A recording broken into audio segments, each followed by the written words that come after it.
নমস্কার বন্ধুরা, আমার চ্যানেল সবুজায়নের পথেতে আপনাদের স্বাগত। বন্ধুরা, আজ আমি শীতের কয়েকটি ফুল গাছের বীজ সংগ্রহ করে নেব। দেখুন, এটা আস্টারের ফুল। আমি ছাদ বাগানে অনেকগুলো আস্টারের গাছ লাগিয়েছিলাম এবং সেই ভিডিও আপনাদের সামনে তুলে ধরেছি। এখন সেই ছাদ বাগান থেকে গাছগুলোকে নিচে নামিয়ে নিয়ে এসেছি এবং তার থেকে দেখুন কত বীজ সংগ্রহ করলাম। এই এত আস্টারের বীজ আমার পরবর্তী বছরের জন্য প্রচুর চারা দেবে। এ থেকে আমি হাজার হাজার চারা তৈরি করতে পারবো। দেখেছেন বন্ধুরা, কত বীজ সংগ্রহ করলাম আমি। আপনারাও এইভাবে আপনাদের যে ফুল গাছগুলো রয়েছে তার বীজ সংগ্রহ করে নিতেই পারেন। দেখুন, এই বীজগুলো থেকে প্রচুর চারা তৈরি করতে পারবো। কিছুই না, শুধুমাত্র মাটির উপর ফেলে দিলেই আপনা আপনি এ থেকে চারা তৈরি হয়ে যাবে। বীজ থেকে চারা তৈরি করার জন্য কোনো খাটনির কিন্তু প্রয়োজন হয় না। এরপর আমি কিছু চেরি গাঁদার বীজ তুলে নেব। এই যে চেরি গাঁদাগুলো দেখছেন, এই ফুলগুলো সারা বছরই হচ্ছে। একবার হয়েছিল ছাদ বাগানে, সেই গাছকে আমি এরকমভাবে বীজ সংগ্রহ করে ফেলে দিয়েছিলাম টবেই। তা থেকে আবারও গাছ হয়ে সেই ফুল থেকে আবারও বীজ দেখুন, এবং এর গোড়াতেও আবারও নতুন গাছও হয়ে গিয়েছে। আর এই যে বীজগুলো সংগ্রহ করে ছাদ বাগানের টবে ফেলেছিলাম, সেই ভিডিও আপনাদের সামনেও দেখিয়েছি। দেখুন, এটা একটা হলুদ চেরি গাঁদার বীজ। দেখেছেন, হলুদ না, ঠিক বাসন্তী চেরি গাঁদা। এবারে আপনাদের দেখাচ্ছি এই যে রক্তগাঁদার গাছটা লাগিয়েছিলাম, এটা দেশি রক্তগাঁদা। হাইব্রিড গাঁদার বীজগুলো আমরা নিজ বাড়িতে তৈরি করতে পারি না, ওটা নার্সারিতে ওরা কীভাবে করে জানি না। আমি অনেকবার রাখার চেষ্টা করেছি এবং মাটিতেও সেই বীজ ফেলেছি, কিন্তু কিছুতেই সেই বীজগুলো আমি সংরক্ষণ করতে পারিনি বা বীজ থেকে নতুন চারা গাছ হয়নি। এটা দেখুন, এটা চেরি গাঁদার বীজ, কিন্তু এই বীজটা কাঁচা। এরকম বীজ সংগ্রহ করলে হবে না। ওই যে আগে দেখালাম একটু শুকনো হয়ে গেছে, সেই বীজই সংগ্রহ করতে হবে, তাহলে 100% আপনার ওই বীজ থেকে চারা হবেই। এই যে রক্তগাঁদার বীজগুলো দেখছেন, এই ফুলগুলো একদম শুকনো হয়ে যাওয়ার পর তবেই আমি সংগ্রহ করছি। একটু যদি ফুলগুলো মানে সবুজ রয়ে যায়, ফুলের ওই বোঁটাগুলো, তাহলে কিন্তু হবে না। বৃন্তগুলো যখন শুকিয়ে যাবে, ফুলের শুধু পাপড়িগুলো না, ওর বৃন্তটাও শুকিয়ে গেলে, এরকম শুকনো হলে তবেই আপনারা সংগ্রহ করে আপনারা ওই গাছের গোড়াতেই ফেলে দিতে পারেন বা আপনারা রেখেও দিতে পারেন। এভাবে যদি সংগ্রহ করে রেখে দেন, পরে কখনো ফেলবেন, তাতেও ছোট চারা গাছ তৈরি হবে। বা এইসব টবের মধ্যেও আপনারা ফেলে দিতে পারেন, তাহলে তো কোনো ঝামেলা ছাড়াই চারা গাছ তৈরি হয়ে যাবে। এটা একটা চেরি ফুলের গাছ। নার্সারি থেকে এই দুটো গাছ কিনে নিয়ে এসেছিলাম, প্রচুর চেরি ফুল হয়েছিল এবং এখান থেকেই আমি এর বীজগুলো সংগ্রহ করে নেব। এই বীজগুলোকেও আমি টবের মধ্যেও ফেলে দিতে পারি, আবারও রেখে দিয়ে ঠিক বর্ষার সময়ও ফেলতে পারি। বর্ষার সময় ফেললে শীতের সময় আমরা ফুলটা পাবো। দেখুন, এখান থেকে কত চেরি ফুলের বীজ সংগ্রহ করে নিচ্ছি। আপনাদের সংগ্রহে যদি এরকম কিছু চেরি ফুলের গাছ থেকে থাকে, তাহলে আপনারা পরবর্তী বছরের জন্য এইভাবে শুকনো ফুলগুলো তুলে নিতে পারেন। এতে করে পরের বছর আর নার্সারি গিয়ে আপনাদেরকে বীজ সংগ্রহ করতে হবে না। এই দেখুন, এই যে হালি রয়েছে, এরকম তোলা যাবে না। সালভিয়ার বীজগুলো তো আপনাদের আগে দেখিয়েছি, অনেক সালভিয়ার বীজ আমি সংগ্রহ করেছি। আমার সংগ্রহে 3 রকমের সালভিয়ার রয়েছে। দেখুন, এর বীজগুলো ঝরেই পড়ে গিয়েছে নিচে।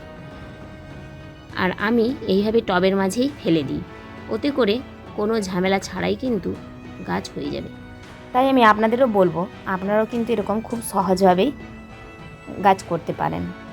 এই যে দেখুন, এটা ঠিক হলুদ রঙের আরেকটি চেরি গাঁদার গাছ। এরও বীজগুলো আমি সংগ্রহ করে নেব এবং এই বীজগুলো থেকেই আবারও গরমে আমাকে নতুন চারা গাছ হয়ে গিয়ে সেই গাছ আবারও ফুল দেবে। বর্ষার সময় তো এর ফুল হবেই, সেটা আমি শিওর। এই যে দেখছেন চন্দ্রমল্লিকার ফুলগুলো, এগুলোর কি বীজ হয় আমি ঠিক জানি না। চন্দ্রমল্লিকাগুলো সম্ভবত ডাল থেকেই হয়, তবে এর বীজ হয় কি না বলতে পারছি না। আপনাদের যদি জানা থাকে আপনারা আমাকে জানাবেন। এই যে দোপাটি ফুলের দেখুন, একটা গাছ থেকে আমি প্রচুর দোপাটি ফুলের গাছ করেছি এবং প্রচুর গাছ সবাইকে দিয়েও দিয়েছি। আর এখান থেকে কত বীজ সংগ্রহ করলাম দেখুন। এর আগেও প্রচুর বীজ এই গাছটা থেকে আমি পেয়েছি। এরকম একটা যদি আপনার সংগ্রহে দোপাটি ফুল থাকে, তাহলে সেই একটা গাছ থেকে আপনি কিন্তু হাজারো গাছ করে নিতে পারেন।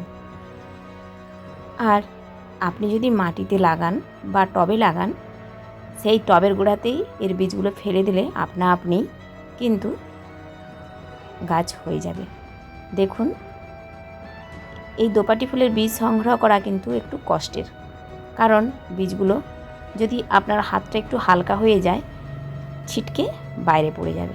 খুব সাবধানতার সঙ্গে এই বীজগুলোকে সংগ্রহ করতে হয়, নাহলে একটু হাত লাগলেই বীজগুলো ফেটে যায়। আমিও প্রথম এগুলো সংগ্রহ করতে খুব ঝামেলা পেতাম। আমার হাত থেকে বেশিরভাগ বীজ ছিটকেই পড়ে যেত ফেটে গিয়ে। এখন আমি বুঝতে পেরে গেছি কিভাবে এই বীজগুলোকে তুলতে হয়। একদম আস্তে করে ধরে বীজটাকে আপনার হাতের 2 আঙুলের মধ্যে বদ্ধ করে রাখতে হবে, তারপরেই আপনি তুলতে পারবেন। তবে দোপাটি ফুল এমন একটি গাছ, আপনি যদি এর বীজ সংগ্রহ নাও করেন, এ আপনা হতেই আপনাকে নতুন চারা গাছ দিয়ে দিবে। ওই যে বীজগুলো যেখানে যেখানে পড়বে, সেখানে সেখানে এমনিই নতুন গাছ হবে। দেখুন কতগুলো বীজ সংগ্রহ করলাম আমি। আর আপনাদের দেখাই, দেখুন একটি সুন্দর জিনিস দেখেছেন, এই গাছটা থেকে বীজ পড়ে আপনা থেকেই ওর গোড়াতে কি সুন্দর নতুন দোপাটি চারা বেরিয়েছে। আর এটা দেখুন, বাপের বাড়ি থেকে একটা ছোট্ট ওই কচু গাছের চারা এনে লাগিয়েছিলাম, কি সুন্দর হয়েছে। তবে এই যে এই গাছের গোড়াতে আরও অনেক দোপাটি হয়েছে, ওই দেখুন এই একটা, আর এপাশে দেখুন কত। আর ওই যে ছোট ছোট, ওর খুব অল্প ছোট্ট ছোট দেখা যাচ্ছে, ওগুলো কিন্তু ওই চেরি গাঁদার চারা। আমি কিন্তু ওর বীজগুলো ওখানে ফেলিনি, ওগুলো নিজে থেকেই হয়ে গিয়েছে।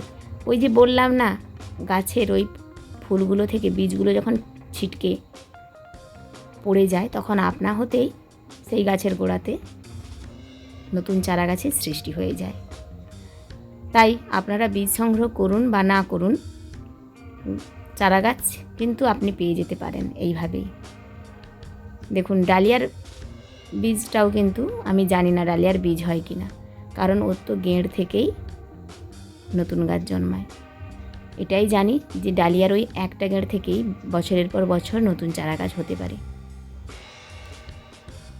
এবার আপনাদেরকে এই যে হলুদ গাঁদাটা, এটা একটা দেশি গাঁদা। এই গাঁদাটায় প্রচুর ফুল দিয়েছিল, দেখুন কতগুলো আমি বীজ সংগ্রহ করছি। এগুলো ওই শুকনো ফুলেরগুলোই নেব, যেই ফুলগুলো এখনও পর্যন্ত এরকম শুকনো হয়নি সেই ফুলগুলো আমি নেব না। আর এই যে দেখুন প্রচুর দোপাটি লাগিয়েছি আমি। আর এইটা তো সরষা আমার নিচের বাগানে হয়েছিল, সেখান থেকে এই যে সরষাটাকে সংগ্রহ করেছি। এখানেও আমি অনেকগুলোই সরষা পেয়েছি।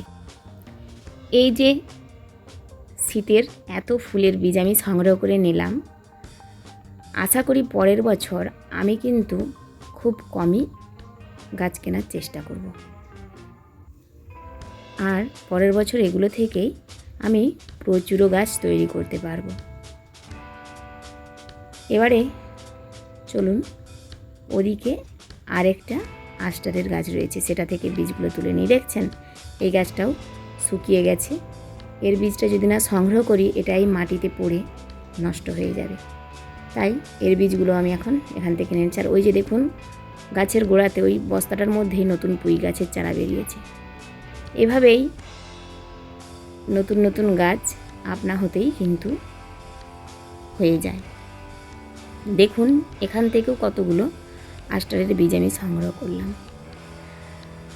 আপনারা যদি এরকম ফুলের গাছ লাগিয়ে থাকেন, তাহলে কখনোই তার বীজগুলো নষ্ট করবেন না। এই গাছটা থেকেই বীজ কখনো হয় না, তাহলে এর গাছটা হয় কি করে? আমি তো এখনও পর্যন্ত এতে বীজ দেখলাম না। জানি না, যদি আপনাদের জানা থাকে আপনারা বলবেন। এই যে লঙ্কা গাছটা দেখাচ্ছি দেখুন, এটা সেই বাজারের কিনা লঙ্কা। মানে যেই লঙ্কাটা আমরা ভুসিমাল দোকান থেকে কিনে নিয়ে আসি খাওয়ার জন্য, শুকনো লঙ্কা, সেই লঙ্কার বীজ ছড়িয়ে দিয়েছিলাম। কত সুন্দর লঙ্কা গাছ হয়ে তাতে আবারও লঙ্কা হয়েছে। আর এখান থেকে নেব ধুতরা ফুল। তবে এর একটু আগে যেই গাছটা দেখালাম ওটার নাম আমি বলবো না, ওটার নাম কি সেটা আপনারা বলবেন যদি আপনাদের জানা থাকে। ওটার নাম বলা বারণ। এই দেখুন ধুতরা ফুলেরও বীজটা সংগ্রহ করে নিলাম। বর্ষাকালে এই একটা ধুতরা গাছ থেকেই এখানে প্রচুর পরিমাণে কিন্তু ধুতরার চারা হবে।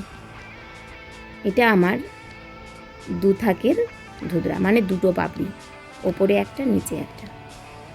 এই যে দেখছেন চেরি ফুলের গাছগুলো এখানে শুকনো হয়ে গিয়েছে, কেন জানি না, মাটিতে রয়েছে অথচ গাছটা এইভাবে নষ্ট হয়ে গিয়েছে। আর এই দিকটাতে ওই যে রক্তগাঁদার গাছগুলো কিন্তু ভালো হচ্ছে। ছাদ বাগানের গাছগুলোকে আমি এইভাবে এনে ফেলে রেখেছি।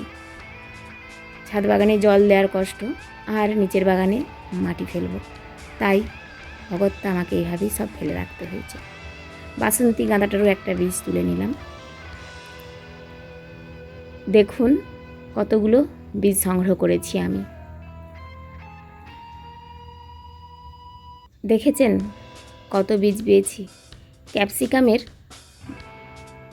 বীজটাও সংগ্রহ করব, তবে আজ না, অন্য দিন।